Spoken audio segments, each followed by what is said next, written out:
So over 20 years, my salary is not 10 times.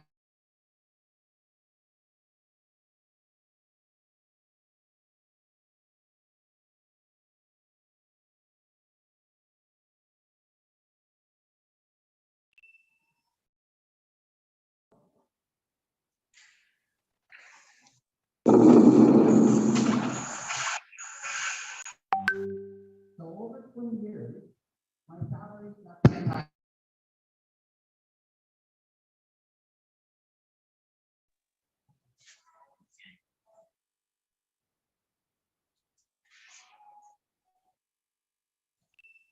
Good afternoon, ladies and gentlemen. You're welcome to the webinar series. Welcome to the webinar series of the Department of Information Management.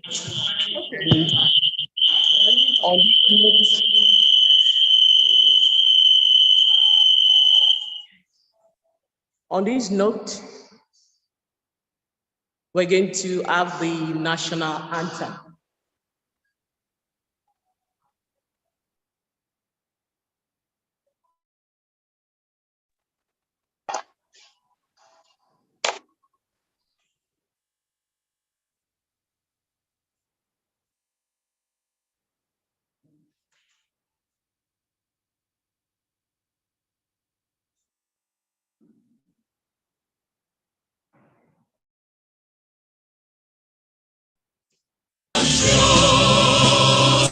Nigeria's commandment to serve our fatherland with love and strength and faith.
Canada is heaven. For me, it has been good. Good. For a lot of people, it is good. For some people, it may not. It all depends on you. All advocating. Any other questions? Oh, I think I didn't answer the first question. The first question was that what are our suggestions to get better chance in getting things done? I already told you in the presentation, you should have a strong application. And I think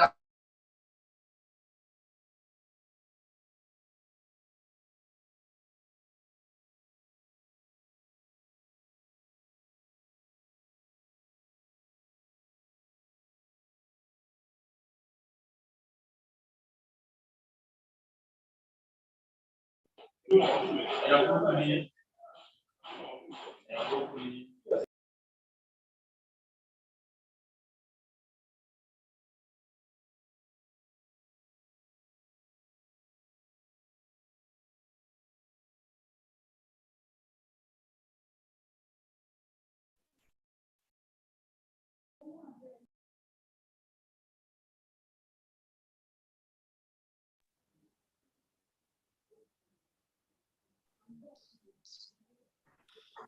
afternoon, everyone.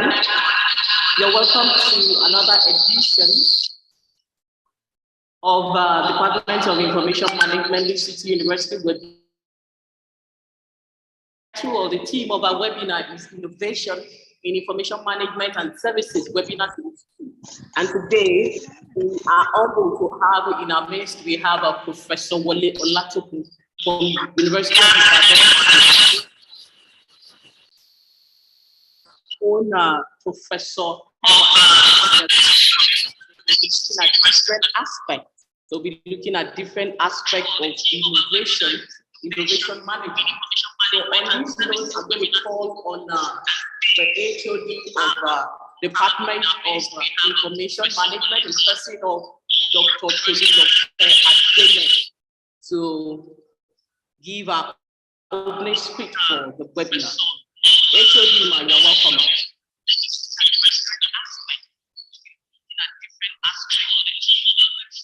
Thank you, Dr. Bakari. Good afternoon, everyone.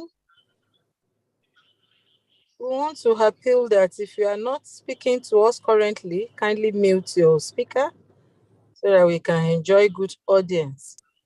Please, if you are not speaking right now, because I am the one called upon to speak, so please expect everyone to mute his or her speakers. Your microphone on the Zoom platform. Thank you.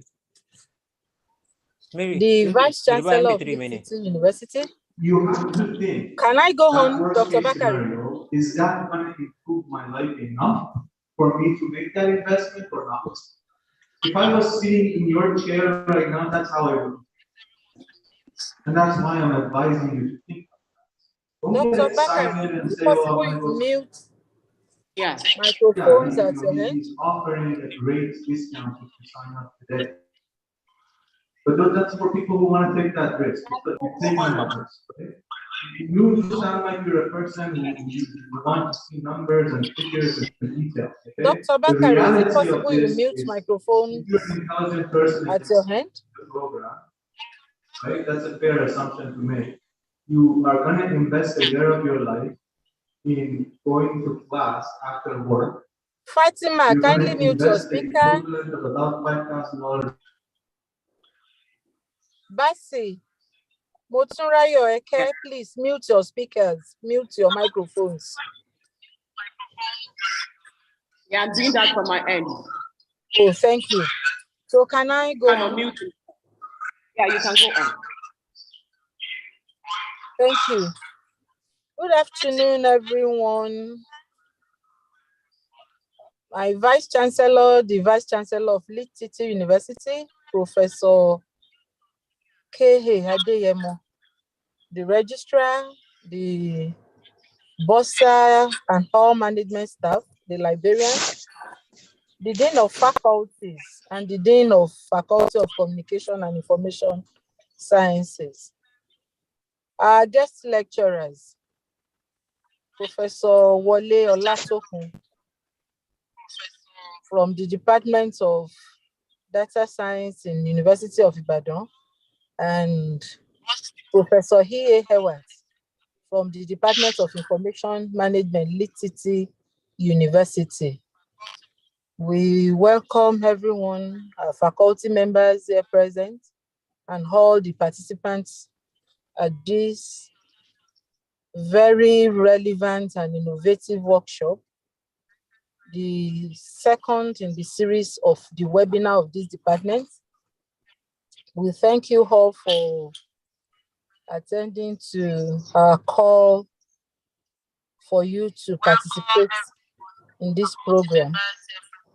The theme of the webinar series is innovation in information management and services. Every individual needs to embrace innovation to continue to be relevant in their chosen field and career. And that is the reason we think these departments have a lot to do, by creating awareness to ensure that every individual understands all that information management needs to offer, especially to continue to be relevant in this information era. Our guest lecturers will be doing justice to our team and even the sub-teams. So let us pay maximum attention to them. The sessions are brief. The PowerPoint will be shared. And I think before the end of the program, a link will be shared to participants to register for certificates. So please, if you are interested in this workshop and you are with us now, make sure you wait till the end of the program. And if others that are still joining are coming on, they should please join before the next 10 minutes so that we can mark you present and be able to process your HIS certificates. So thank you all. I especially appreciate the moderator of the program, Dr. Bakari and Dr. Tumibi. Thank you so much. And we wish every one of us an eventful program here. Thank you. Dr. Bakari, over to you. Thank you so much, my HOD, ma. And we equally have in our midst, we have the VC of the university, Professor Adeyemo. My VC, sir. Thank you. It's a pleasure. Good afternoon, everyone. And I have to use this opportunity to appreciate the efforts of the HOD and our team over there for this webinar series 2. On behalf of the management, the council, staff, and students of Lee City University, we appreciate our keynote speakers, Professor W.M. Olatokun of the Department of Data and Information Science, University of Ibadan. Prof, you were welcome. We appreciate you. And also our erudite scholar, Professor E.A.W. Edwards of the Department of Information Management. Like the HOD has spoken, I would not like to waste much of our time. At least the HOD has given us a very good preamble on the topic. On the essence of this webinar. And I believe that the topic is innovation, information management, and services, which I believe is germane, is timely. And these are contemporary issues which are very relevant to academia, the policymakers, between the industry, and town and gown. So I believe that we are going to have a rewarding webinar service. So once again, I appreciate the department. And I feel that if other department can be doing like this, at least the environment will be more robust and we are going to have a very good discourse. So I wish you a rewarding webinar series. Once again, I welcome you all. And I declare the webinar series 2 opened. Thank you. Thank you, my sir. Thank you. You're welcome. Thank you. Thank you so much. Thank you so much, sir. Yeah, in this era of the 4th industrial revolution, it is expected that information managers need to build up their technological ante in order to be able to fit into the contemporary times.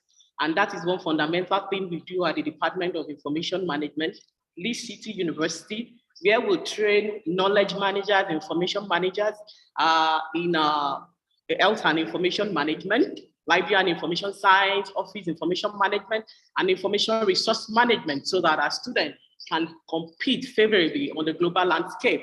And at the end of the day, they can always lift the flag of Lee City University, knowing that it's an international ivory tower that is laced with lot of qualities in making a society a good one. So on this note, I'm going to call on Professor Wole Olatokun. He's going to give his presentation. He has like 20 minutes to do that. Professor Wole Olatokun, before you do that, I'm going to call on Dr. Tumibi to read the profile of Professor Wole Olatokun.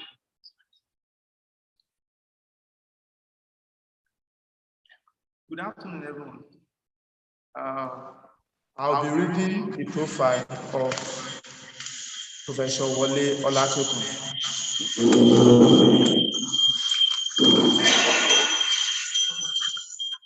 Professor Wole Olatokun is a UNESCO Fellow and Professor of Social Informatics, Knowledge Management, and ICT Policy. He holds master and doctoral degrees in information science obtained from University of Ibadan, Nigeria.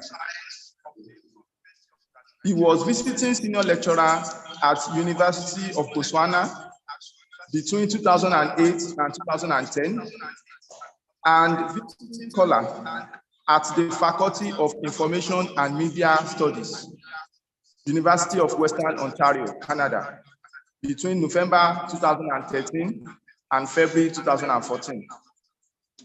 He is a versatile professor and well published in the areas of analysis of national ICT policy issues, digital literacy, social informatics, e-governance, knowledge management, ICT and development, information ethics, digital inclusion, gender and ICT, as well as indigenous knowledge.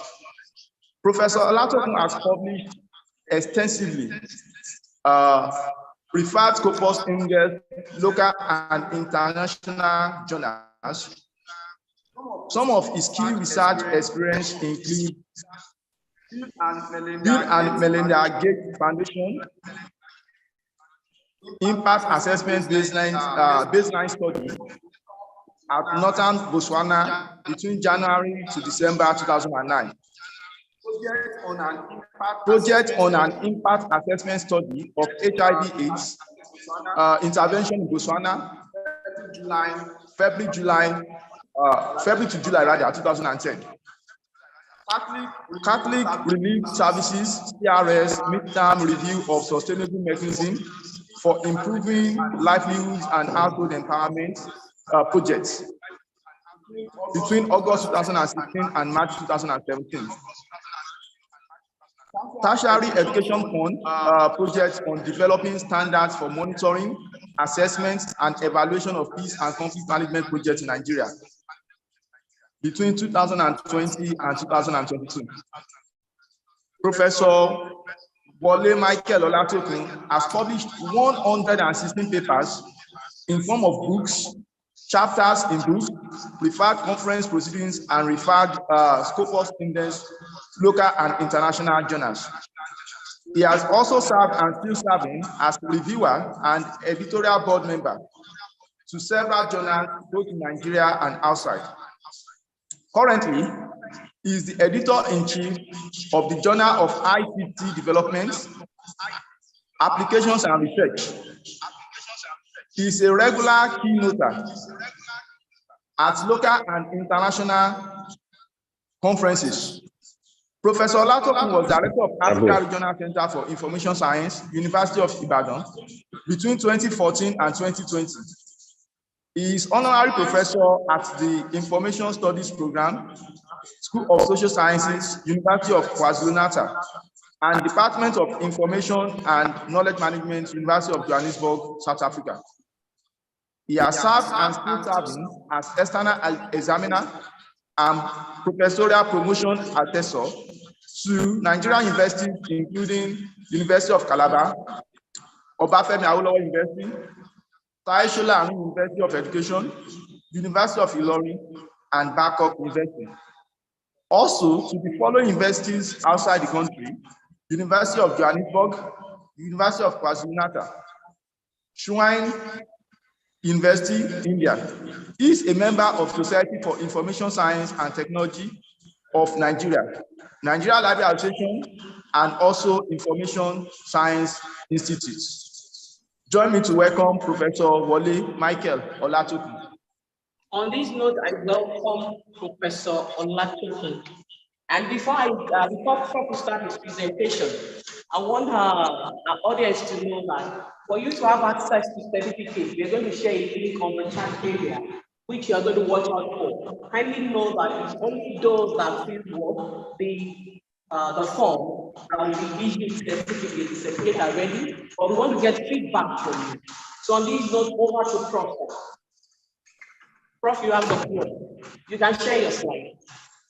Okay, thank you very much. Can you all hear me? Hello? Can you hear me, please? Yes, we can hear you, sir. Okay, thank you very much. So just 1 minute for me to share my screen.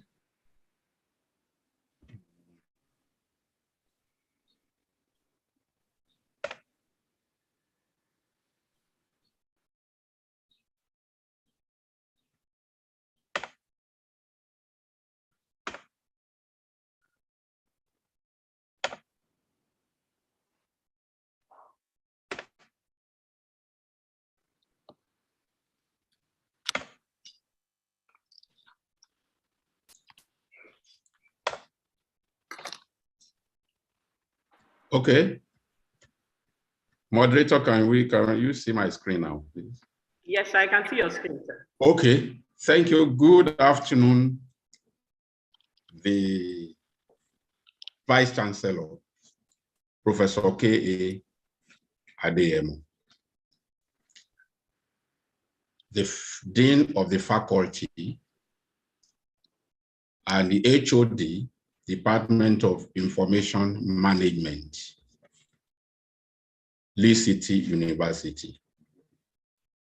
I am highly honored to be given this opportunity to speak to this wonderful audience.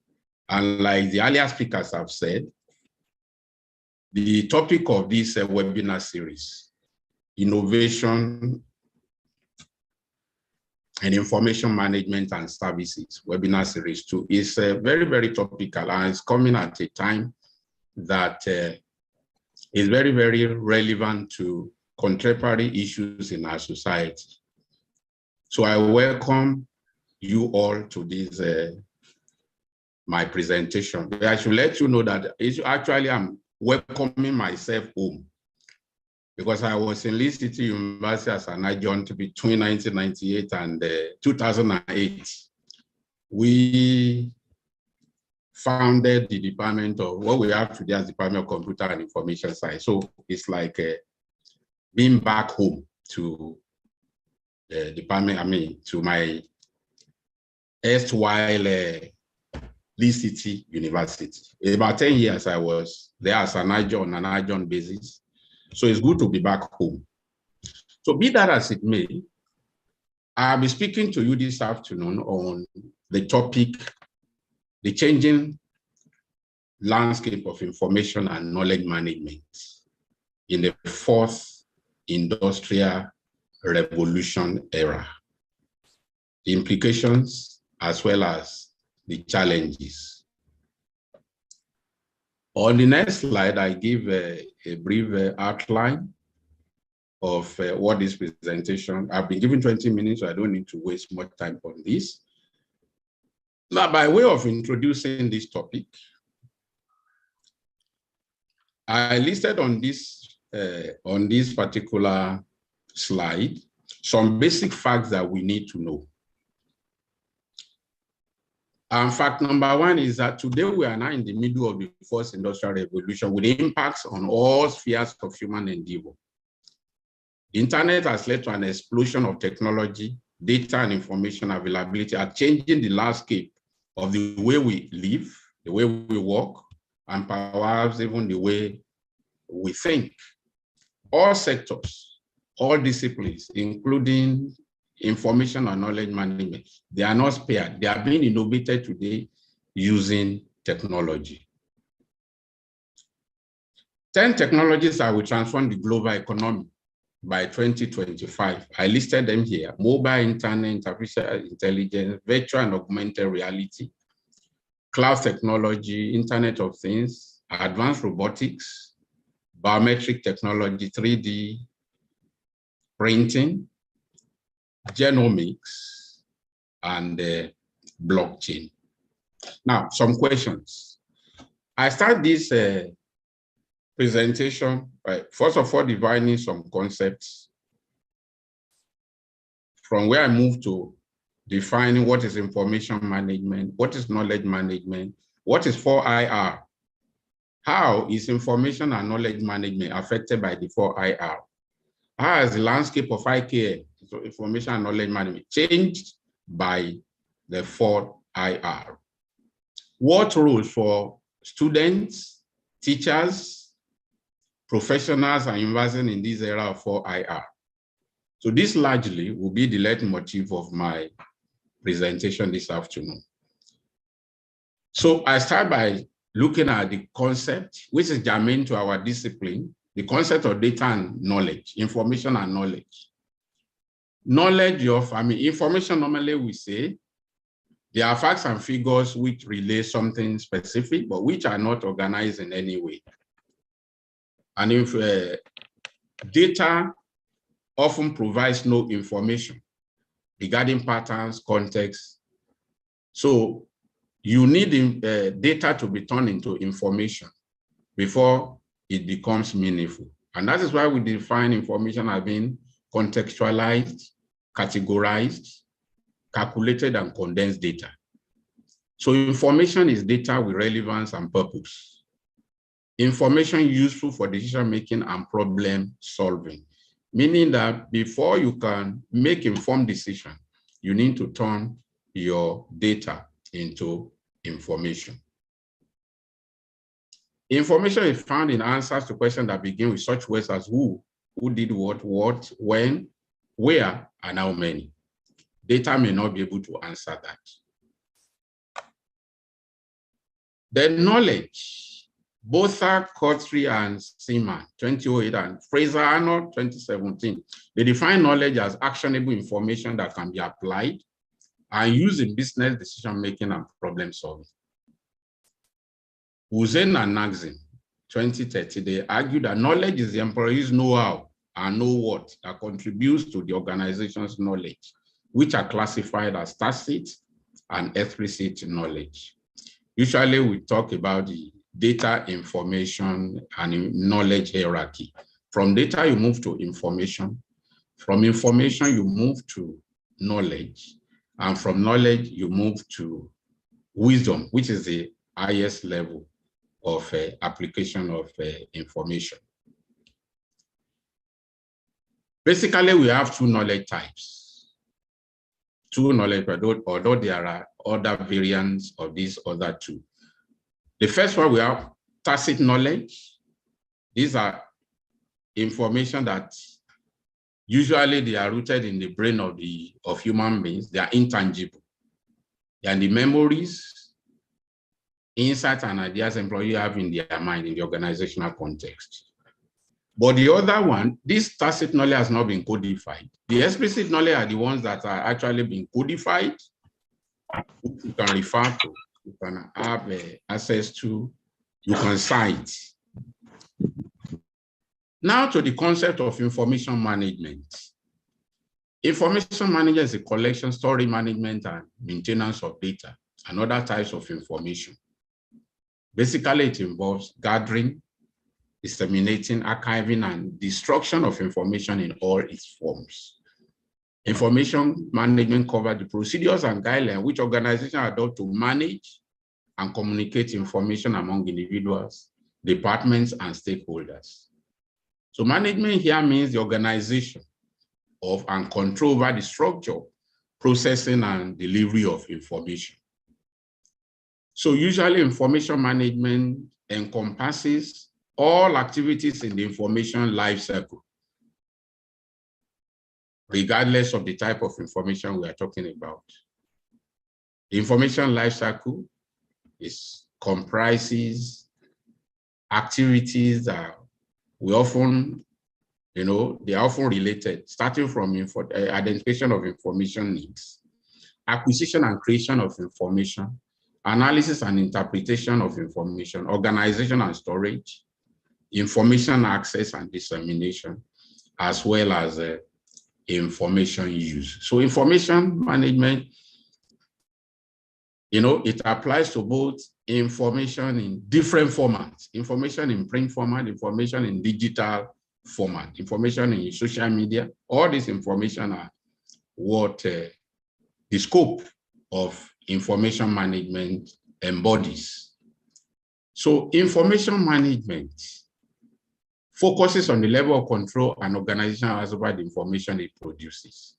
So organization has to find a means by which there will be effective management of organization records, organization information for such to be used to meet the objectives of such an organization.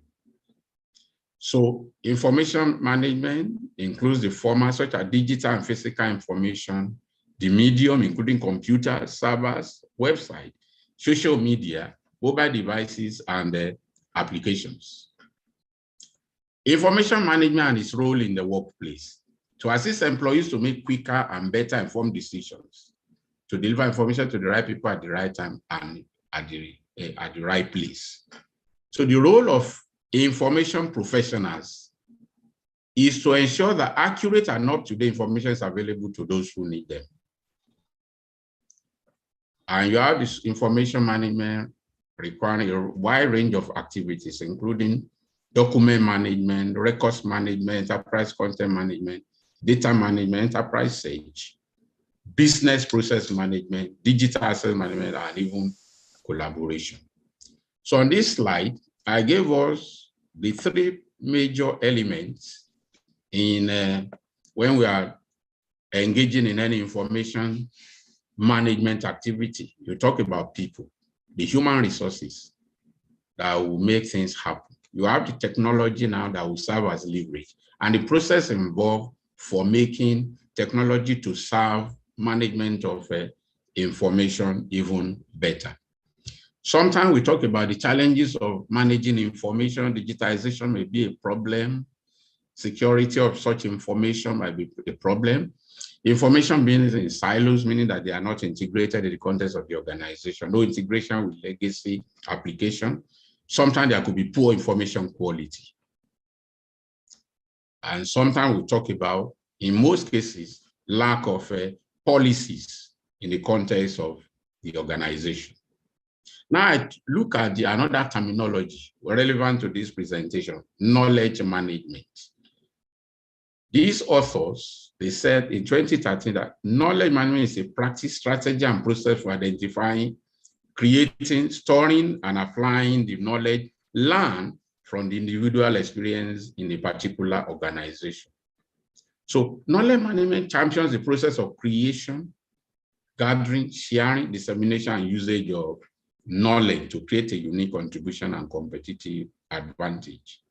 You agree with me that by the time you look at this definition and the earlier ones we gave to information management, you may really not see much of a difference because they actually refer to the same set of activities, but at different levels. On this slide, I gave us knowledge management process, starting from discovery, when organizations identify all available sources of knowledge with a particular emphasis on information that could be easily lost. We usually talk about collection, a time when organizations are, collecting available information. We talk about assessment of the information that are being gathered. You have to clean data, you have to organize them, you have to structure them and to make them to be easily searchable and to make them easily accessible. We equally talk about sharing. Once organizations have built a detailed, accurate body of knowledge, they need to plan how it will be shared, either across the organization or between the organization and its external publics, those that it does businesses with. Then you equally talk about application. where organization reap the reward of KM. Staff utilizing new acquired expertise in their tasks brings a range of benefits in productivity, accuracy, decision-making, and more innovative employees. So when you look at information management and knowledge management, well, the complexity or overlapping roles and functions of information and knowledge manager, it poses a challenge when discussing modern knowledge and information management. For a knowledge management expert puts it that what some people call knowledge management, others call information management. So to be honest, this is just a matter of terminology. What matters is, do people have access to the information they need when they need them? That should be the preoccupation of we information professionals, being able to serve our clients, whether within the organization or even beyond the organization. In the next few slides, I look at the concept of industrial revolution throughout history. First, industrial revolution, second industrial revolution, third industrial revolution, the fourth industrial revolution. That is where we are now. In its scale, scope, and complexity, what I consider to be the fourth industrial revolution is unlike anything humankind has experienced before. Because you have a lot of digitalization that is driving activities in the fourth industrial revolution. And in the next few slides, I gave us insight into all the technologies that are actually driving the innovation in the 4IR. So the key driver, digital technologies have created a dramatic change in the human ecosystem. You agree with me? And that is what we are talking about when we are saying that the changing landscape of information and knowledge management. The ecosystem of information and knowledge management is no longer what it used to be, whether in terms of the skills that are required, in terms of the technology, and even in terms of the scope of functions that are required from practitioners in that particular areas of NDO. So one begins to doubt whether we could survive or able to live our lives effortlessly without digital technologies. So technology defines, as I said before, everything we do in this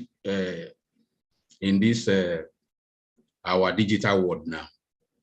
What we eat, what we are doing now is actually made possible by technology.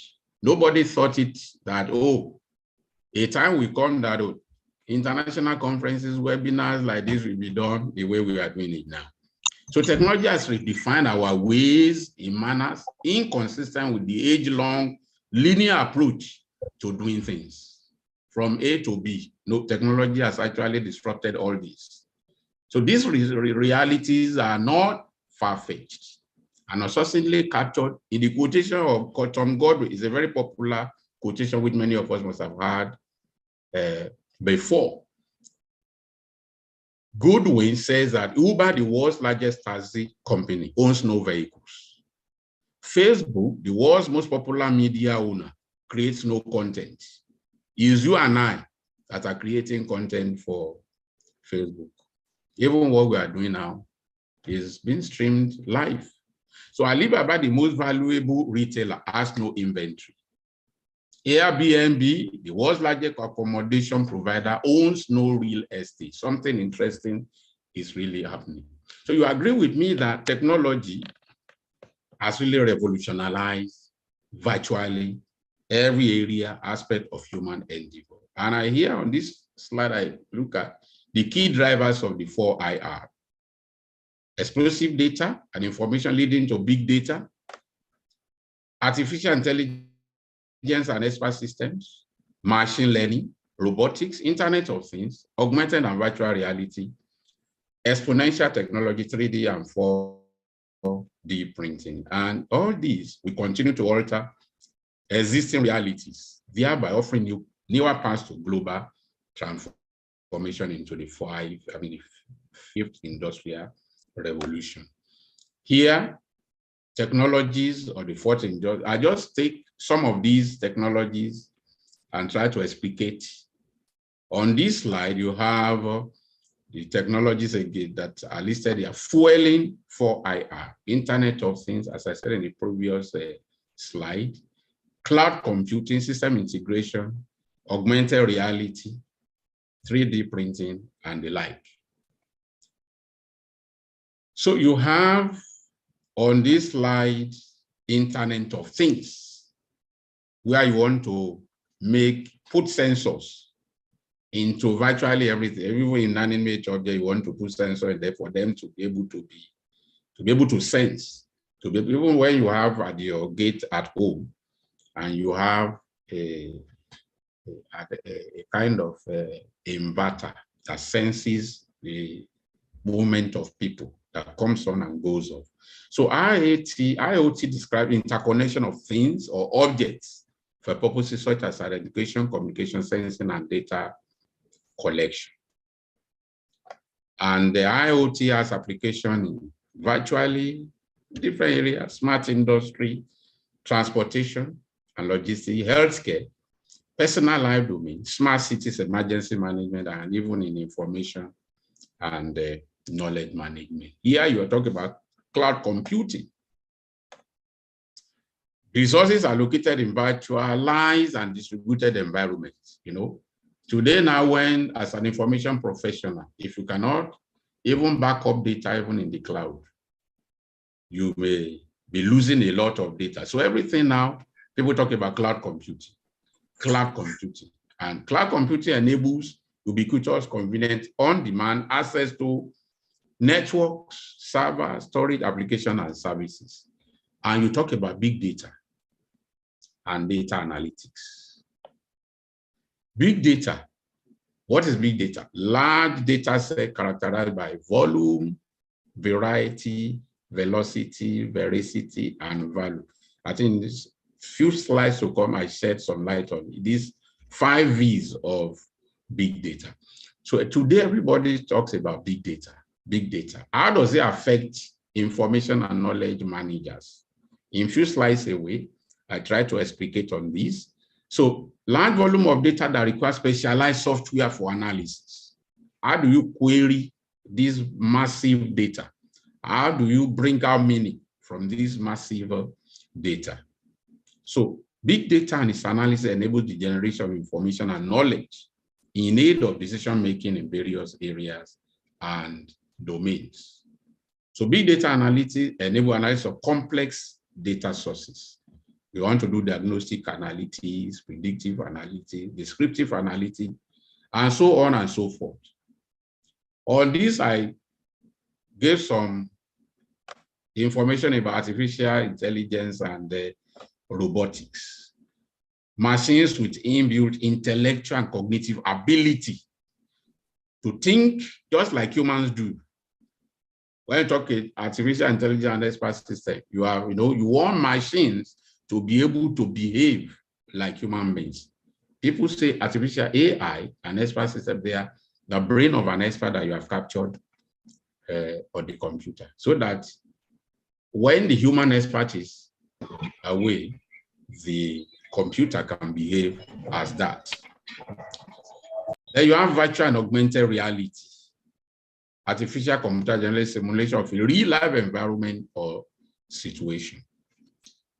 You have blockchain technology, a decentralized display of storing information about digital assets or transactions that cannot be modified. It will securely and transparently track all types of transactions every time a product changes and the transaction is documented, creating a permanent history. Then you talk about quantum computing, which have been found veritable in the area of healthcare, energy, information, environmental systems, smart materials, and beyond. Now, on this slide, I look at the 4 programs being run by the Department of Information Management, Lee City University. We talk about health information management, office and information management, library and information sciences, information resources management. You will see that all these 4 areas something is, they are actually managing something. And they are managing data, they are managing information, they are managing knowledge. So that is why these four disciplines have a lot in common. Health information management, you are managing patients' data, query the data so that you make life easier for those that use health data. Office and information management, you are doing two things. You are managing the office and the records and information resources in the office through the art of management, planning, organizing, serving, directing, and what have you. Library and information sciences is an interdisciplinary profession that integrates knowledge from different areas, and it equally has to do with applying theory and technology to create, to select, organize, manage, preserve, disseminate, and utilize collection of information in all formats. Then you have information resources management. Here, you are talking of managing records, resources of the organization using information technology. You are using technology to either categorize them, summarize them, so that you will be able to make sure that accessibility becomes very, very easy. So generally now, in the era of globalization, when you're talking about the changing landscape of information and knowledge management, era of globalization, many sources of data and information are emerging. You're accumulating minute by minute. You have organizational data, internal data, external data, information in social media, they are accumulating. Organizations are now investing in data warehouses and even institutional repositories. So you and I, we need to have the requisite skill to be able to manage all these resources using our technology know-how. Number of information sources of interest in data format will continue to increase as an ever faster rate in these 4 IR. You have talked about information of value within an outside organization. Organizations are now looking for experts that will be able to now make meaning out of this wide gamut of information that they are grappling with. You know, data is being generated every day, minute by minute. So experts are actually needed to be able to do justice to all this information, make accessibility to be a non-issue. So multiple unintegrated databases leading to, you have in the organization, faculty of law, the data should be linked to the faculty of the social sciences, data in faculty of social sciences, you know, in a particular single database, so that different departments can now query. They can now relate to the data based on their needs in the different and respective departments. So also skills are converging, knowledge and technologies are converging like never before. So you have library and information scientists, information and information management specialists, health information management specialists, information resources management specialists. Knowledge, skills are converging, which comes to the fact that organizations now need to get these people trained for them to be able to innovate the organization, innovate the university, so that the university, which is the principal of all in this context now, will be better for it. So we said that only organizations that can innovate using their human resources, using technology, can survive in the 4th industrial revolution. So the reality, talking of the landscape further, you know, the reality is that information is derived from various sources, including email, text, video recording incoming inquiries, customer database, social media, artifacts, Internet of Things, and so on. And the boundaries between these information-related occupations are blurring. And the role of the records, information, and knowledge manager, often seen as traditional guardian of corporate, is evolving. So the information management professional of today, you and I, requires a broad skill set, multi-skilling for the knowledge industry. There was a study done in 2020, tried to see by the AAIM, and the result is what I presented here. You know, Association for Intelligent Information Management. They did a study in 2020. And what did they find in terms of, it said, by 2022, employers expect their records, information, and knowledge managers to be competent in risk management with information security and data privacy skills as priority, were about 50% of the respondents.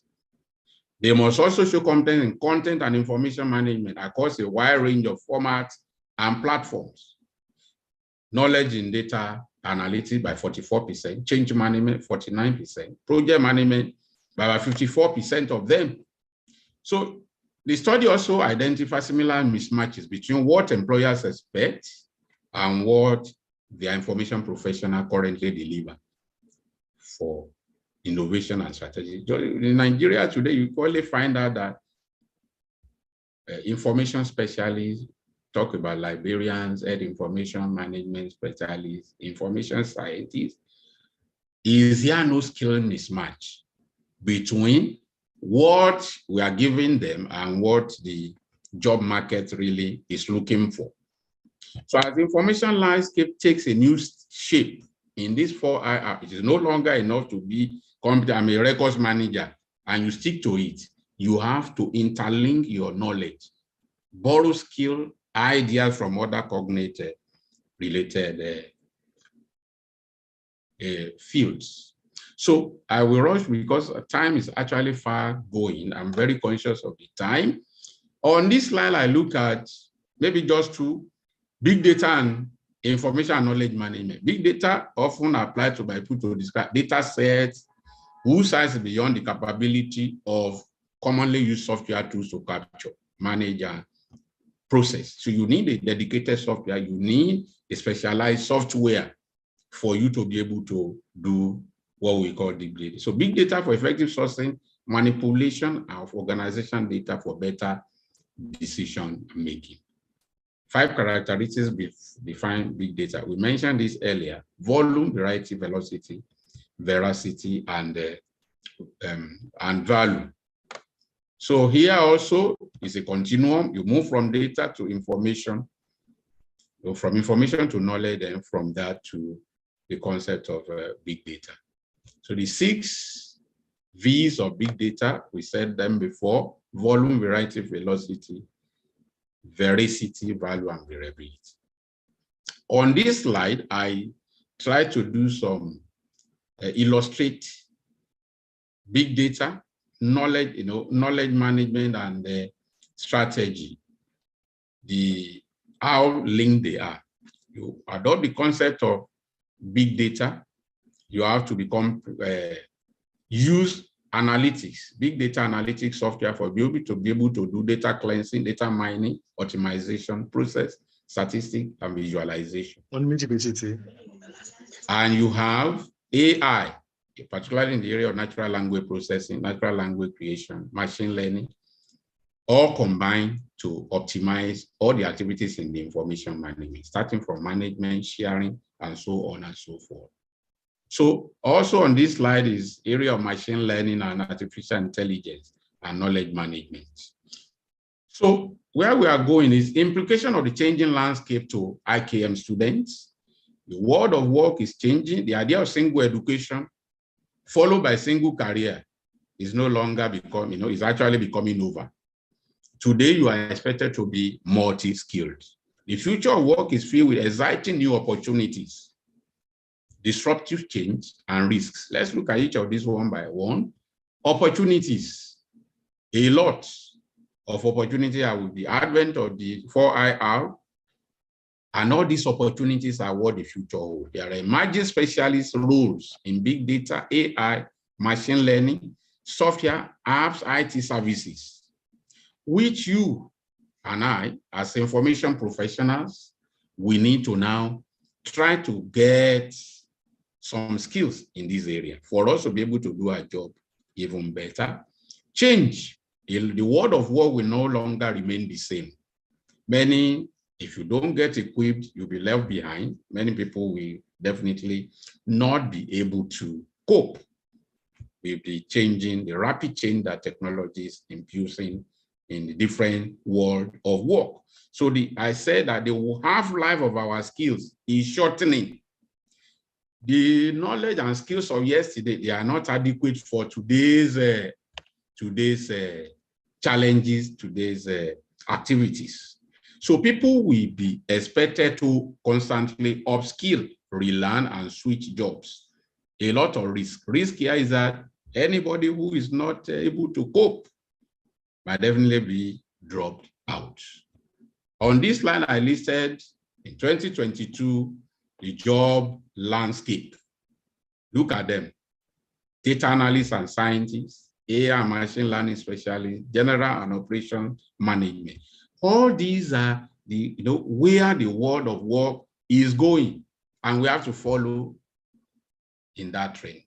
We cannot be left behind and believe that, oh, I'm a record officer, I'm a record manager. No, you have to upskill and learn new things. So as I prepare to round up, I have some suggestions here for students, for lecturers, as well as even for the university. For students, from the previous careers of the future include robust data science, acquisition analytics across any and every industry.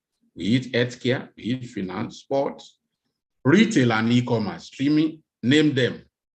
So you have to develop yourself by picking skills that are necessary for the future of work. Even skills beyond what you are being exposed to in the classroom. There are a wide gamut of avenues now online where you can pick. I listed some of them below. So you have to grab opportunity for internship to develop your skills. Where you are looking for internship, go to where you know that they will be able to marry technology with all the information management, the knowledge management, the information science that you are doing.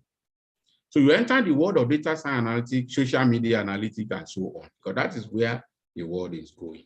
Also, as a student, you have to get yourself trained to acquire what we call transversal skills, which are skills that are not imparted in the classroom.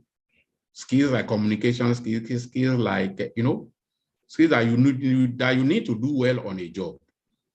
And students through the university you can benefit yourself massively from platforms like Coursera, Udacity. I listed them here for you to be able to now marry technology with whatever you are doing in the classroom. Listed here are some transversal skills. Then to our lecturers, including myself, what you don't have, you cannot give. As lecturers, we lecturers we need to move away from our comfort zones, because nothing tangible comes out of the comfort zones. You have to move out. When you move out, you do extraordinary things. So there is urgent need for skill acquisition, skill upgrading, and updating by all of us. We have to develop ourselves to acquire information and knowledge management skills and other survival skills to impart on our students for the future of work. We have to ingest some doses of technology skills into all the courses that we are talking. There's no course that you are teaching, that curriculum, that you cannot really bring technology to bear for you to be able to prepare students for the future world of work. All these communication, research, academic publishing, IKM management, ethics, issues in IKM, responsible use of social media, data science analytics are some of these skills that we can avail ourselves of. So as lecturers also, we too can benefit from those ones I listed before. There are many of them. Udacity is there, Khan Academy, Code Academy, all of them where we can go to. So I listed here some software platforms which information and knowledge management can actually, each of them has different specific applications embedded in them. Then to our departments and universities, maybe let me skip 1, 2, 3 slides. What I have here is just some challenges facing some of our universities. But let me go to the fact that skills production in African institution does not match labor market demand for development. And that is part of what we are here. The changing landscape is making the skills that we are producing not to be able to match what we are demands of the labor market. So inability to respond to the immediate skill needs or supporting sustained productivity-led growth in the medium term. These are some of the challenges being faced by African universities. So what would they do? Urgent need for extensive IKM curriculum review in line with the demands of today's and future of job markets. Curriculum in IKM to provide rules for internships with relevant organizations. Innovative teaching and learning as well as research. More importantly, also, entrepreneurial education is very, very pertinent. Anything you do now, and students cannot really use skills in any of those fields and disciplines, any of those programs they are doing, then it will be difficult for such one to be able to fit in the job market. Provision of ideal learning environment with relevant programs, all these. Then university should democratize learning so that many people can use it like the MOOCs, massive open online courses, open up their program so that many people can actually come and acquire skills. Importantly also is that universities department can have collaboration with other universities. For example, Coursera, not install the department, this Department of Information Management, linking up with Coursera to come out, to go into partnership so that the students in the department can key in all the relevant courses that are really useful can actually be imparted in during the duration of the program that students are offering. So as I conclude this presentation by saying that the landscape or the field of IKM is changing fast in this era of 4IR. So IKM student needs new skills, just like the IKM lecturers and professionals. And this calls for innovation by university to do teaching, research, and service in a different manner. Like one man, as Isaacson said, the innovators, innovation requires having at least 3 things: a great idea, the engineering talent to execute it, and the business savvy to turn it into a successful product.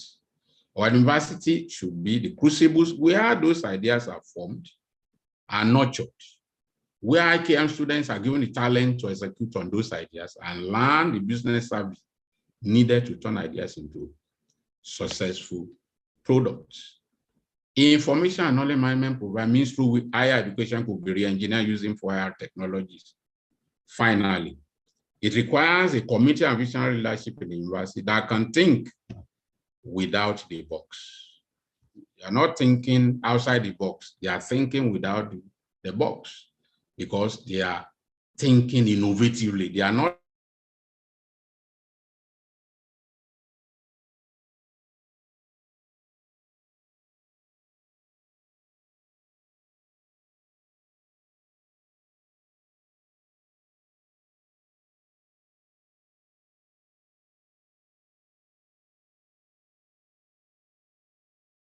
limited by any box. They are thinking without it. Actually changing, we have to change with that landscape for us to be able to better the lot of that profession, to better the lot of ourselves and even our principal, the university that we work for. On that note, I say thank you for your attention.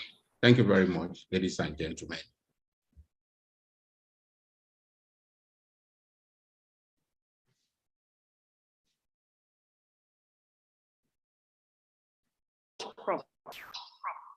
We sincerely appreciate that beautiful presentation. It has really been thought-provoking for me as a person because I've learned quite a lot. Holistically, information managers are what they're supposed to be innovators. The role of information managers in workplace. We are meant to assist employees to make quicker and better informed decisions. And Prof spoke about the 3 P's, that's the people, technology, and process, all interwoven. And also in the era of 4th industrial revolution, and that is what is driving the global economy. where information and knowledge managers role are focal, though it comes with what lot of learning, unlearning, reskilling and upskilling, and key drivers of fourth industrial revolution. All this needs to do what is altered, what the reality, the present reality, thereby offering newer paths to global transformation. And my take home in all these is what Prof said, nothing tangible comes from our comfort zone. More reason we need to look at curriculum review and think innovatively and creatively so that we don't get left behind. I say thank you so much again to Professor Wole Olatokun for that in-depth presentation on the topic of discourse. And on this note, I'm going to give some minutes for our participants. If you have questions for Prof, kindly you can do what, raise your hand. Just 5 minutes for that before our next presenter, Professor Edward, should be getting ready for our presentation. Thank you so much.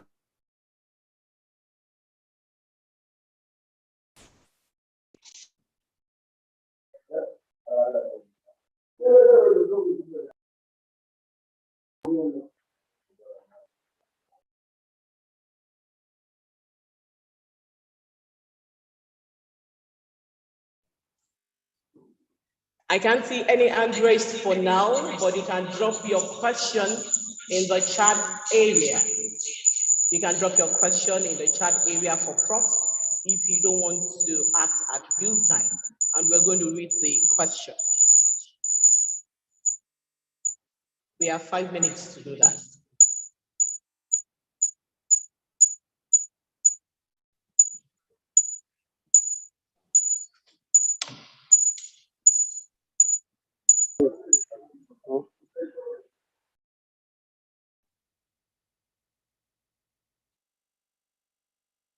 Okay, if we don't have a question for Prof, you can do that. I'm going to call on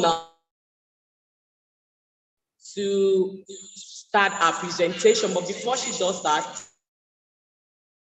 Hamze for her to read Professor Edward's profile. Thank you, Mrs. Hamze. Over to you. Good afternoon. I'm going to read the profile of Professor Edward. Professor Edward is a graduate from the University of Ibadan, Nigeria, with a PhD and master's in 1997 in educational management, specializing in management information systems and human resources management, respectively. She obtained a first degree in 1973 from Plymouth State College of the University of New Hampshire, USA, where she studied business education comprehensive and graduated with second-class honors. Professor Edward has had a career in academics, teaching, lecturing right after graduation with a first degree. She has had over 30 years experience working in tertiary institutions as a lecturer. She joined Lee City University in 2005, where she is now a professor. Who has held the office of head of department different times. Professor Edward has over 60 publications in reputable journals, both local and international, and contributors to books. She is a member of Nigerian Institute of Management, Nigerian Computer Society, and fellow global education organizations. Professor Edward's research interests are information management, information communication technology, human resources management, and education research.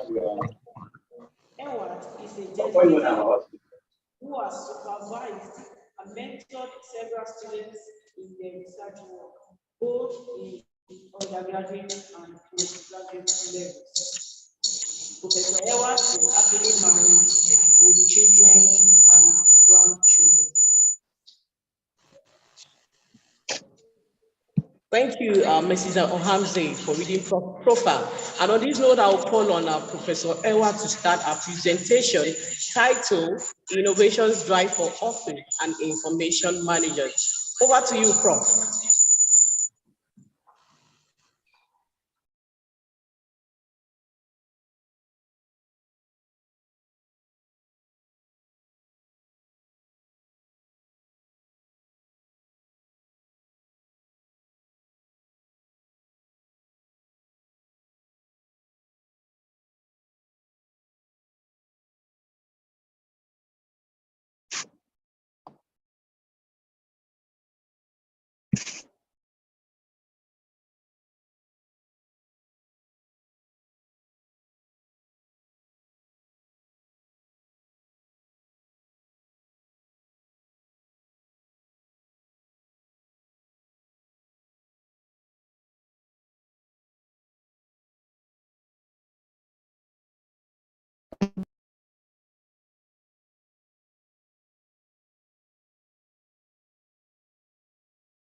Prof. Ma, you are unmuted, so you can start your presentation.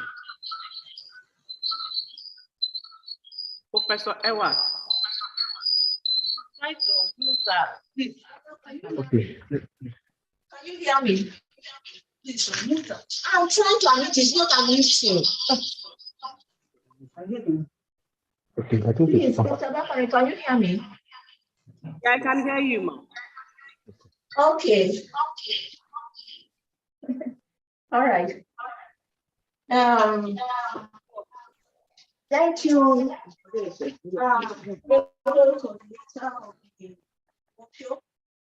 And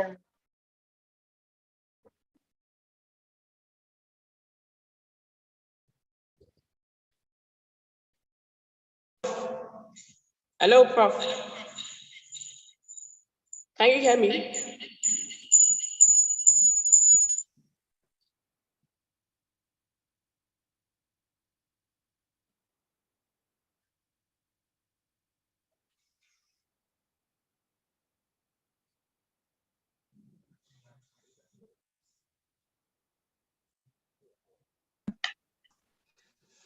all right. It is unmuted. All right, thank you. I want to start again by thanking our able coordinator, and that's Dr. Bakari, and I would also like to thank our first speaker, Professor W.M. Olatoku, for his wonderful presentation. And because of our time, I stand on the existing protocol and just go straight on. I would like to say good day to everyone, wherever you are listening from. I'm speaking on the topic, Innovations Drive for Office and Information Managers. By way of introduction, I would say that this is a jet age. We're in a jet age, and this jet age is because it's called jet age because things are happening very, very fast. It's also referred to as the technology or ICT age because ICT is ubiquitous, is everywhere, is being applied to help people to do so many things, including in offices and businesses and organizations. And this age is also referred to as information age because of the importance information is playing in the lives of people and in the lives of the organizations, and also because of the volume of information that is made available on the internet for everyone who needs it. Now, this age is characterized by high competition in the marketplace. There's therefore the need or the challenge to provide high quality products and services in order to beat the competition, in order to win customers, and in order to retain those customers when they are won, because there is a fact of customer attrition. So the customers, when they are won, they need to be retained. All right. Because of this fact of high competition and the need to retain customers, it's very, very necessary to bring in the factor of creativity and innovation. Creativity and innovation become very necessary, and they have become very important in these days in order to sustain and grow businesses. This is why there is high demand for highly skilled and talented workers in organizations to add value to the organizations. And value can be added through innovation. So we go ahead to our next slide to discuss what we mean by innovation. Now, we may ask, first of all, what is innovation? Now, different people have tried to define what innovation is. I'll just take one or two definitions from some people. Somebody defined innovation, say it can be said to be an introduction of a new idea, method, device, or tool to improve an existing product or service so that customers are satisfied and are willing to pay for it. Then another person said innovation can also be creating something better, new, or that is a product or service that meets the needs of customers. So we see that from these two definitions, the goal for encouraging innovation is to satisfy customers. And of course, in satisfying customers, business grows. And also, of course, the business benefits and the business moves forward. Now, on our slide there, I went on to talk about innovation, that it should come from both management and employees.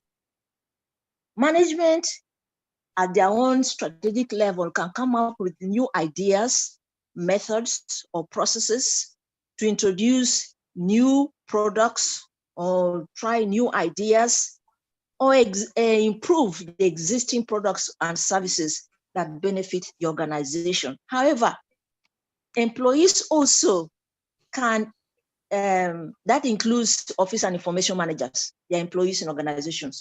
They can also come up with ideas or suggestions on how to improve products and services in the organization they're working, starting with the activities in their own offices, the sections they work in, the units they work in, for which they are responsible. Now, this era is where organization structures are being collapsed to become flatter, because management wants to be in touch with employees. Employees can come up with novel, unique, and brilliant ideas that can benefit the organization.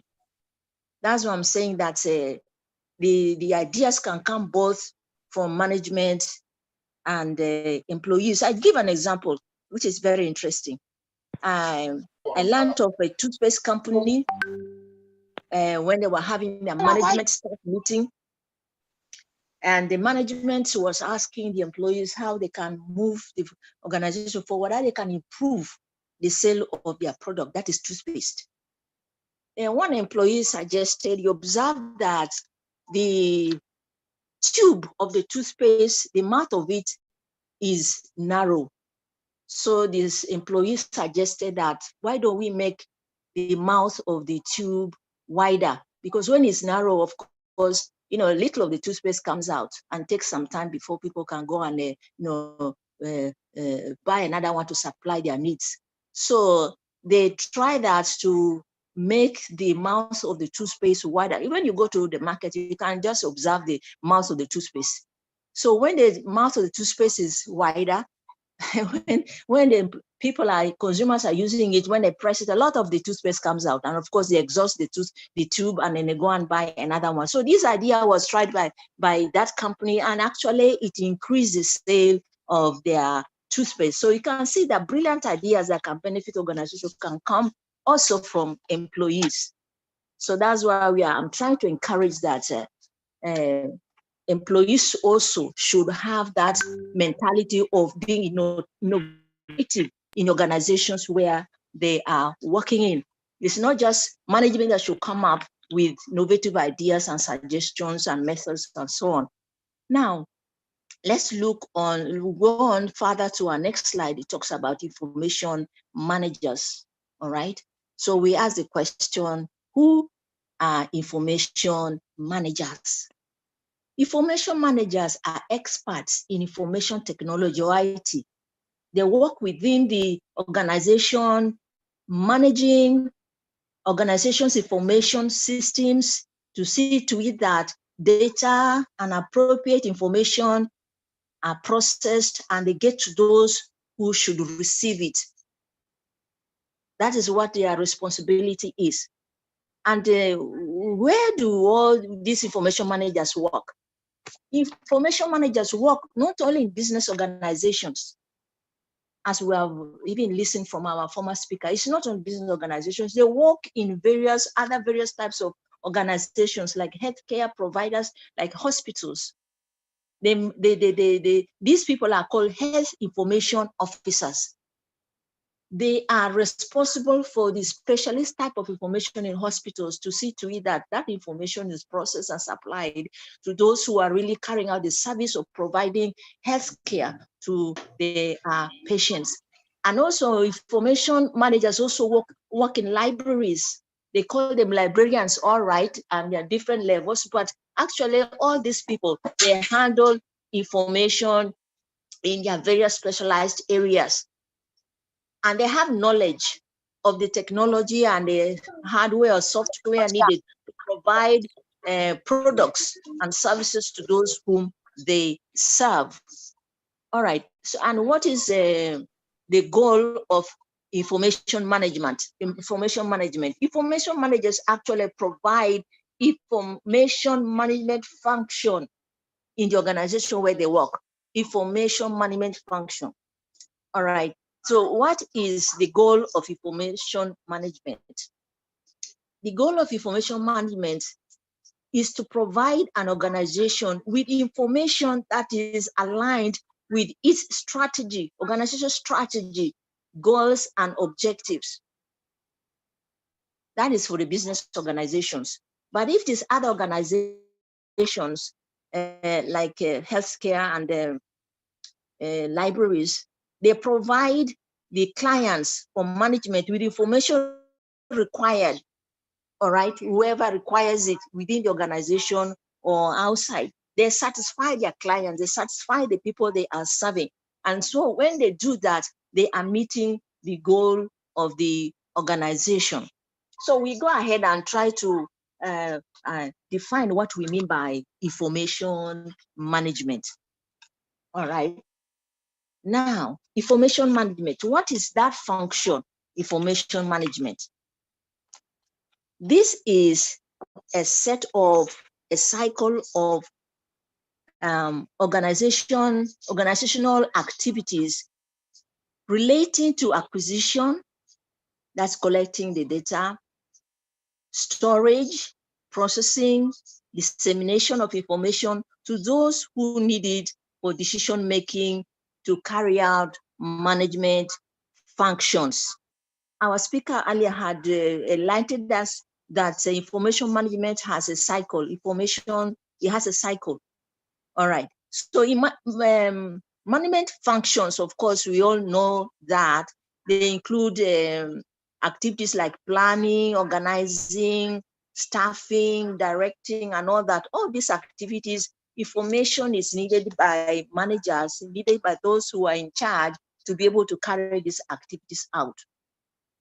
Information management activities also include information security measures, archiving and destruction or deletion of documents when no longer needed in the system. Information management equally covers procedures, guidelines given to employees to process, manage, communicate, or share information within and outside the organization. We discovered that in these days, information is now an asset. It has become even what they call a key resource, because it is actually what is needed to help management to do the various management activities which they need. Organizations therefore usually have control over the information they produce or circulate within and outside the organization. So we can summarize that information management activity, in other words, is an activity that includes all systems, processes, and people in an organization which creates and use organizations' information. So we are trying to discuss information management to understand what that management activity is, which information managers are performing in the organizations.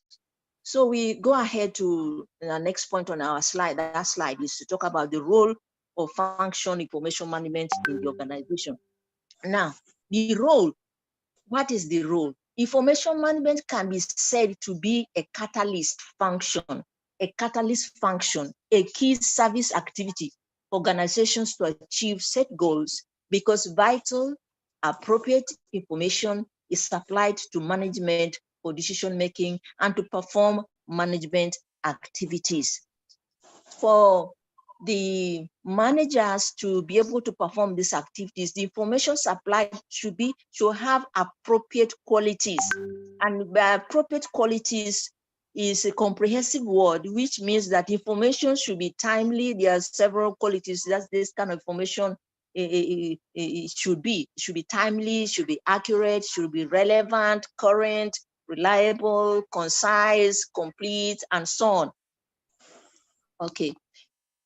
This role information management function plays underscores the importance or the need for an organization to have a well-established, effective, and functioning information system within the organization, because these information systems produce what is required basically to be a catalyst for, that is information, a catalyst for management of organizations to succeed, to attain their strategies and their objectives and their goals. So to appreciate the importance, excuse me, to appreciate the importance of information system and organization, in the next slide, I try to look at the benefits or the importance of having a good information system within the organization. A good information system supplies appropriate information for management in line with organizational strategy, goals, and objectives.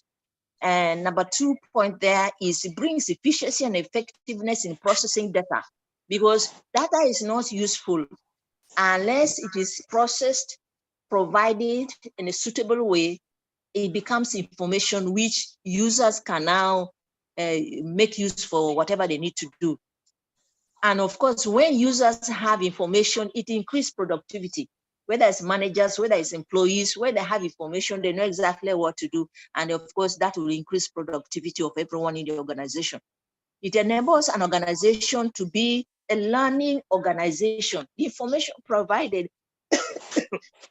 by these information systems, it makes an organization a learning organization, in that the organization gets to know what is going on within and outside the nation, in the marketplace. They get to know the new procedures, the new methods, the new technology. They get to know the best practices of doing something, so they can be improving their operations in the organization. The next point I have here that is the organization information system is a repository of organizations' records and information, where it's secure. The corporate information is secure because it's now an asset. It has to be properly guarded so that it doesn't get into the wrong hands, which can be misused to the detriment of the organization. And the next point is there, information gathered gives an organization competitive edge. An organization that has information, knowledge of what is going on, they will be able to make proper strategies to how to operate in the marketplace in order to retain their status in the market, or to be able to come up and be a leading producer of the service or product in the marketplace. Enables an organization to operate in a global market. When they know what is going on in the marketplace, locally, internationally, an organization can now locate where there are niches and they can grow their business. So we see that there is a need to have an effective, well-established information system so that an information system can function well and the information management function can be properly done to benefit the organization. So information managers who are in charge of this should be thinking of ways how to improve the information system so that the information management function can be improved to benefit the organization. So in the next slide, I put some points that are not really all, there are just a few of them. There are some causes of failure of computerization, some causes of failure of adopting technology, new technologies to improve information systems. So we see here the first point there is from the past experiences, from history, we see that computerization in organizations who are applying new technology, applying new softwares and all that really failed because of poor and insufficient planning. There was not enough sufficient planning by those in charge on different things like which areas should be improved, what should be done, how it should be done, which technology should be acquired, what software should be used, and then also poor or improper implementation. There were shortcomings in the process of implementation. Like there are different methods which can be used to introduce a new technology or introduce a new software, but normally it is recommended that maybe the pilot, a method of implementation could be used. That is when you try to, when a new technology or a new software is tried in a certain section of the organization, attention should be given to its proper supervision. And then when it's successful, everybody in the organization will be encouraged, and then it can now be extended to other units or sections in the organization. And also in implementation, there has to be proper management of change. Yes, because management of change, there's bound to be some resistance from employees and all that. So those in charge of bringing in change have to see to it that they mitigate this resistance by, for example, management should, there should be support from management to train employees, retrain them so that they can acquire these skills to be able to use the new technology or to be able to use the new softwares. And also there should be proper communication worldwide in the organization to enlighten every employee, to enlighten everybody of the need to change. And then, of course, they should also be informed of their various responsibilities which they need to play for the change to be successful. So, and then next point here is a little management backing. Sometimes the management does not really come up with a strong leadership to see to it that this change takes place. Strong leadership and supervision. There should be strong support from top to down at various levels. All the leaders should be enthusiastic about the change and see to it that there's proper supervision and employees are performing what they should do. And also, I mentioned also which I've already said, is employee training and retraining. Of course, this involves money, but there should be commitment from management to spend money on training, because benefit only comes when employees are able, they have the capability, they have the skills to use the new technology or to use the new softwares which are being introduced and adopted in the organization. So let's look on to the next slide and see, you see this slide is headed Drive for Adoption of New Technology. So these information managers now, these are some things they should pay attention to. We take cues from the failures of the past. So what they should do if you are introducing any technology, if you're introducing a new process or whatever in the information system, there should be proper planning. They should do proper planning and then also plan how to implement it so that it will be successful. Closing all the loopholes where there could be failure. All right. Now, the management, there should be support. There should be proper backing. There should be communication. Everybody should be enlightened. Leaders should be enthusiastic. And then there should be proper supervision. And I put on the last point that emphasis should put on the adoption of a new technology. It's not just buying the technology. That's what we discovered. It's not just buying the technology and putting it there. No, the success comes, results come as employees are trained. They are gain the skills, they gain the capabilities to be able to use these new technologies, to use the new softwares. They understand the new processes. Then they'll be able to produce the desired results. So emphasis should be put in adoption. Okay, now let's look on to the next slide and talk about office managers. We have been talking about information managers performing the information management function. So I want us to look at office managers because our topic is office and information managers. Let's look at who office managers are. Who are office managers? Okay, now office managers, by definition, an office manager is a person who is responsible for administrative activities of an office or organization. He or she may be in charge of a unit or section in an organization. Office manager is can be said to be the center of all office activities. Is a center of all activities. Is a pivot of all the activities in that unit, that section, or in the organization. Somebody put it like this, that if the unit or section works well, or an office works well, it's because there is an office manager, effective office manager in charge. That is why things are working well. The success of a business depends on the effectiveness of the work in offices. There should be efficiency and effectiveness in offices because by definition, office generally is a place which provides supportive or complementary activities or complementary services in an organization. Without those services or those activities, the organization cannot really function successfully.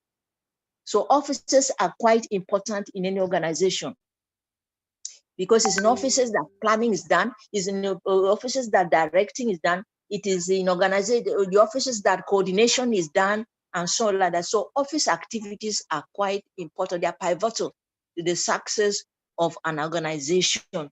So let's go on and look at some duties which an office manager performs. That's the next slide 8 there. An office manager, he or she performs management functions, all right? It's not only at the strategic level, people at the top level that do management, carry out management functions. Every person in responsibility, position of responsibility, does management functions. In the unit or in the office is responsible, they plan on how to get things done in the office. They organize, they staff, that is, they will request for certain staff which they need. They direct, coordinate activities in the area where they are working, they evaluate, and so on like that. They all do management functions. All right, now, office managers also ensure judicious use of resources at whatever level they are working. They ensure judicious use of resources. They supervise staff to ensure standards, efficient and effective performance. Things are done the way they expected to be done. They ensure proper records management. This is a basic activity for every office manager. They have to see to it that records, wherever they're in charge, are kept well, files are kept well, and information can easily be retrieved and supplied to wherever it is needed. Also, office managers create focused work environment for employees through guidance and coordination. When they coordinate, of course, that means that they supervise, they give guidance, they give directives, they give instructions, and everybody knows what their responsibility is. So they create a focused environment. Everybody knows what to do. And the next point there is that office managers create suitable, conducive environment for staff to work in. All right, when staff have a conducive environment, they feel at home, their morale is increased, and they are able to carry on their duties effectively.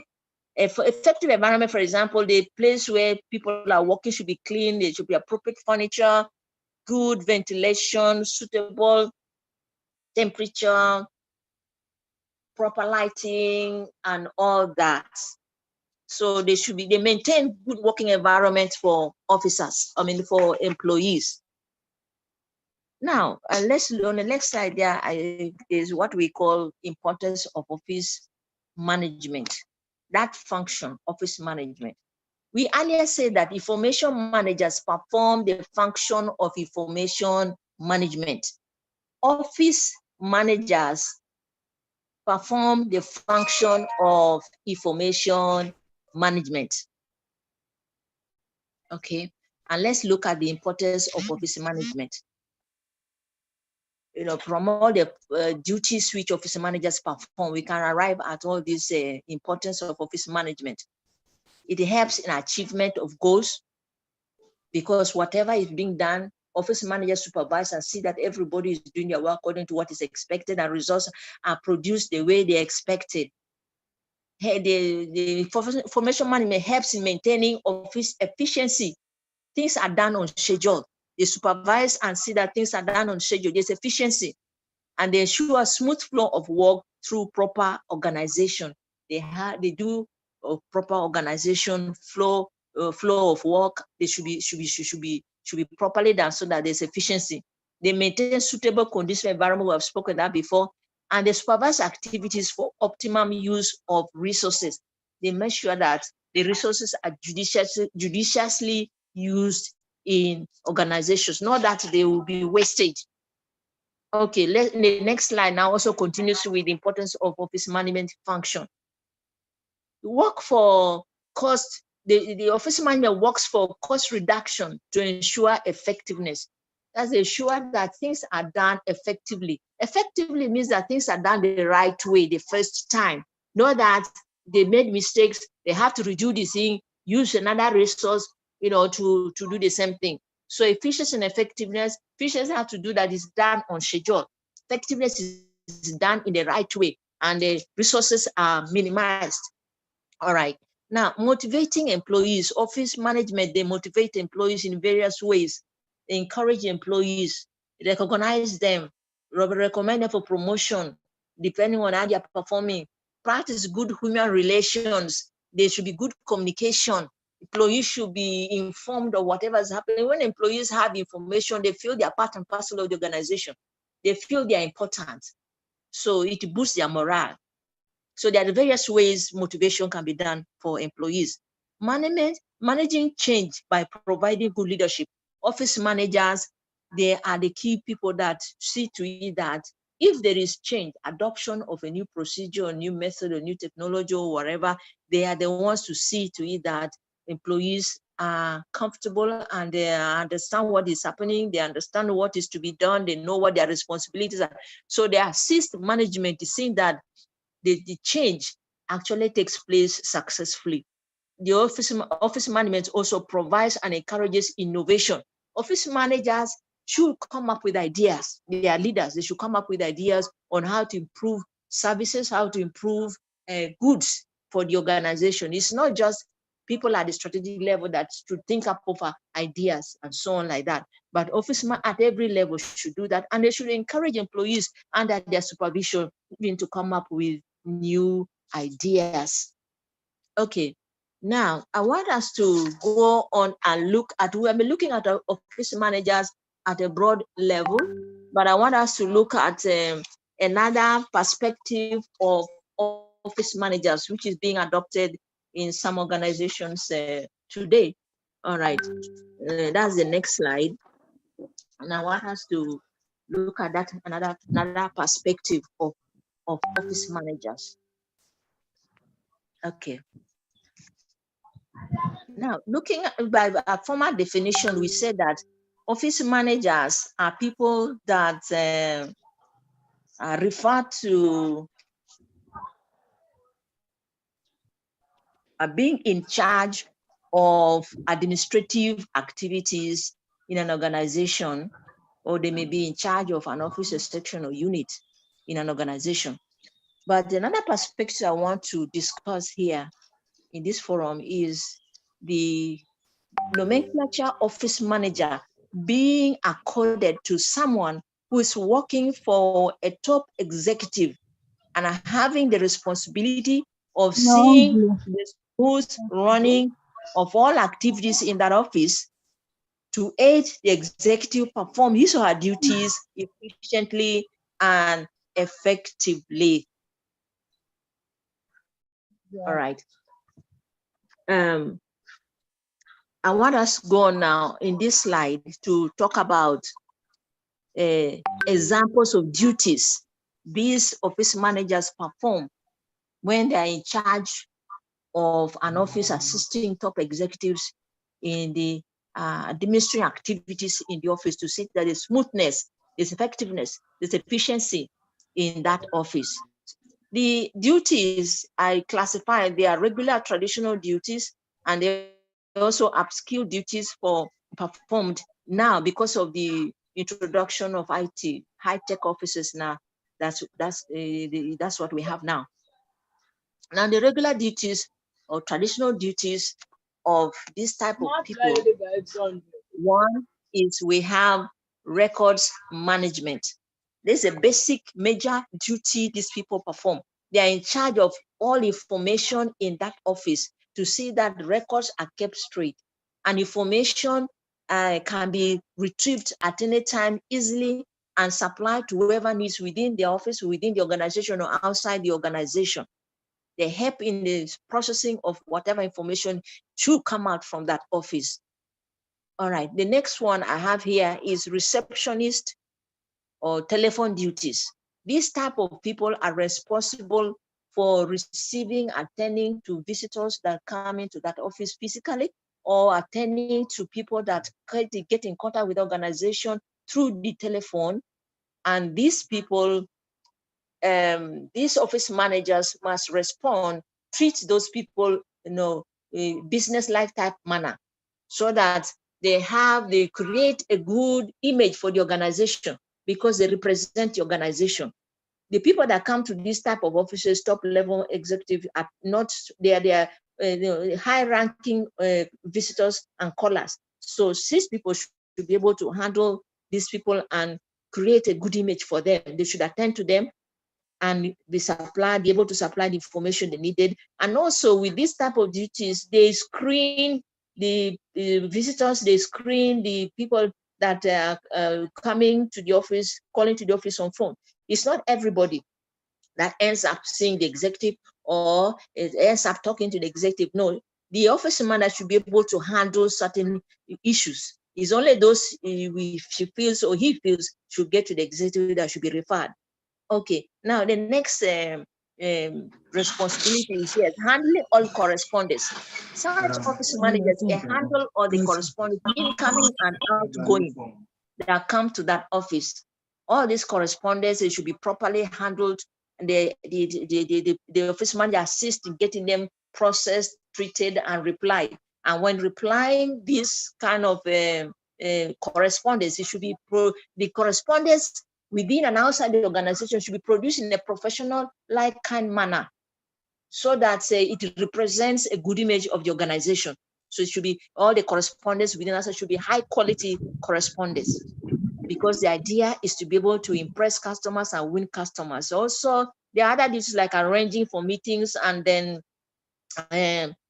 taking down minutes and circulating minutes, supervising junior staff, maintaining impressed account. Yeah, the various staff. These are just a few of them. So let's just go ahead and talk about the upskilled responsibilities or duties they perform. Because of the high-tech offices we have today, use of ICT and all that, these people should be very capable in using office technology, should be capable in using various type of office applications. They compose correspondence, not just that they should be dictated. These people are high caliber people, and they often act as alter ego for the executive. That is, they understand the way the executive normally replies or answers, writes the memos or the letters. So they should be able to draft memos and letters without having, having the executive to do that. All right. They also can create presentations because of their training in skills and capability, ICT skills and capabilities. They should be able to create presentations, prepared documents using different office applications like desktop publishing, spreadsheets, and all that. PowerPoint, they should be able to use all that. In some organizations, these office managers negotiate with vendors and in charge of purchasing supplies for the organization.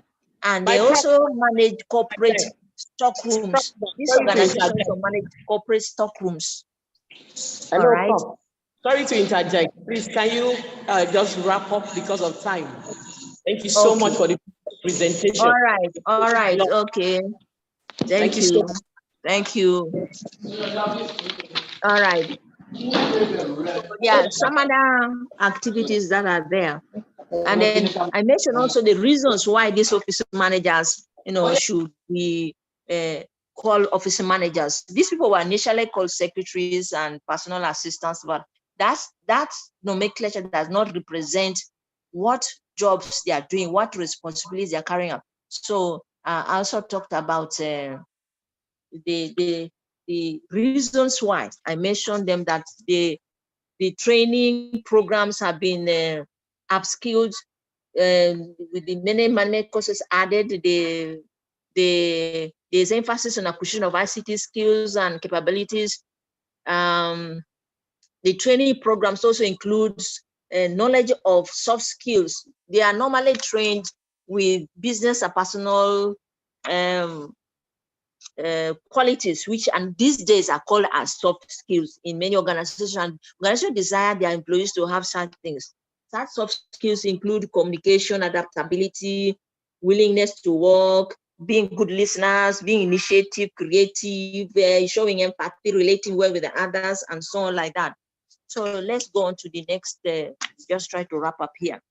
Office managers and innovation. Office managers should think of just generally of ways to improve services and products. I put here improve work environment, improve workflow, encourage more interpersonal relationships among employees, encourage collaboration by creating work groups and all that.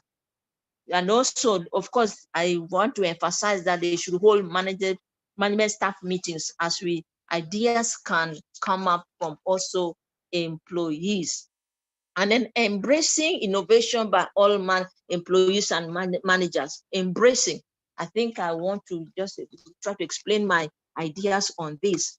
In embracing innovation by all employees and managers, is what I'm trying to say is that this is an era of technology and innovation. And at this era also, you find that there are new management approaches being adopted, like top management, top quality management. I know top management, top quality management, that's TQM, team management and all that. And for example, looking at TQM, the quality is everybody's responsibility in the organization. It's top-down management commitment for everyone to provide quality products and services. Everybody is involved, employees and management are involved. And this kind of approach, it involves organizational and cultural change that must be reflected by everyone, both management and employees. So in applying to innovation, so I think this approach can also be applied that management and also employees should be involved, and there should be organizational and cultural change. It should be embedded in the structure of the organization. It should also be cultural change that everybody should adopt it. Have that mentality of being innovative. And employees should be encouraged when they come up with ideas like recognition, rewards, monetary salary raise, and all that. Now, in conclusion, innovation is necessary to improve products and services in order to satisfy customers, sustain and grow the business. Innovation should be built into the structure and culture of the organization so that both management and employees are involved, and that includes office and information managers. So thank you very much for listening. Thank you. So much, Prof, for that beautiful, in-depth presentation. Yeah, the presentations that we've had today from Professor Olatoku are really, really exhausting. And Professor Ewart left with the fact that innovation is necessary to improve products and services in order to satisfy customers, sustain and grow the business. That implies that what innovation should be the bedrock of any functioning organization in this age and era, so that you will not be left behind. Please note, thank you to everyone that have joined. Though we have questions on the chat, which I'm going to Professor Olatoku, and he's going to respond to it. What is the place of IT in the concept of knowledge management, and is information management the same as data management? Yeah. So Prof is going to attend to that, and because of time, if you forward the response to me, I'll forward it to the mailing list. Because of time, we are really running out of time. So on this one, I want to appreciate the Vice Chancellor of Lee City University, Professor Adeyemo, and our HOD, Dr. Tolulope Adeneko, and all members of staff, faculty members, and all participants that have taken their time to join us in this webinar 2 series. And hopefully by October, we should have the 3rd one. And before we end the session, I want you to know that a link was dropped on the chat area where you're supposed to fill the feedback form, and you're supposed to fill in the exact way you want your name to be written on the e-certificate, and also ensure that you fill in a correct email address, because those are the email addresses we're going to curate and we're going to send the e-certificate to. So on that note, I say a beautiful thank you to our presenters once again, Professor Wole Olatoku and Professor Ewart, and to all members of faculty and all participants. And from my end, I'm Dr. Oluwabume Bakari. I wish you a pleasant evening. Bye-bye.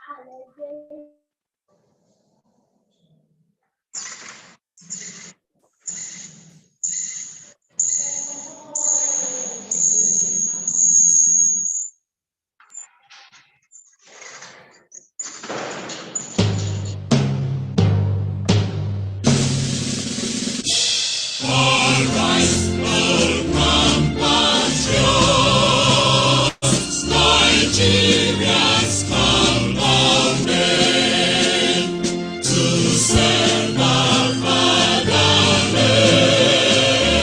with love and strength and faith.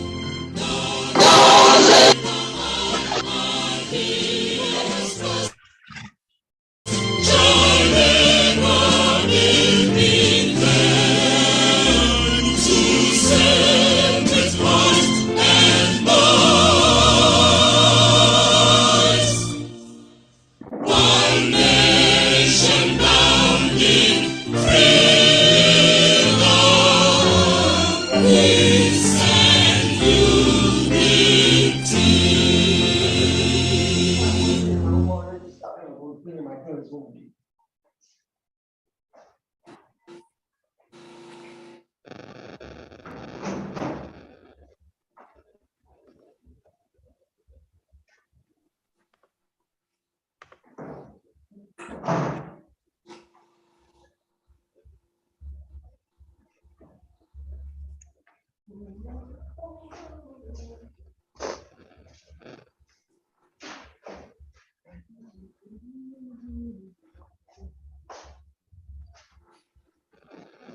ó ti type orúkọ ẹ̀. Ṣé wọ́n ti mú ìsì? Okay. Náà sọ̀rọ̀ mọ́.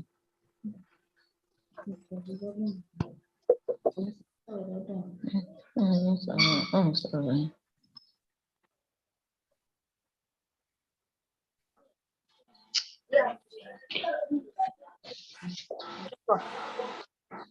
I don't know what to do with this thing. I don't know what.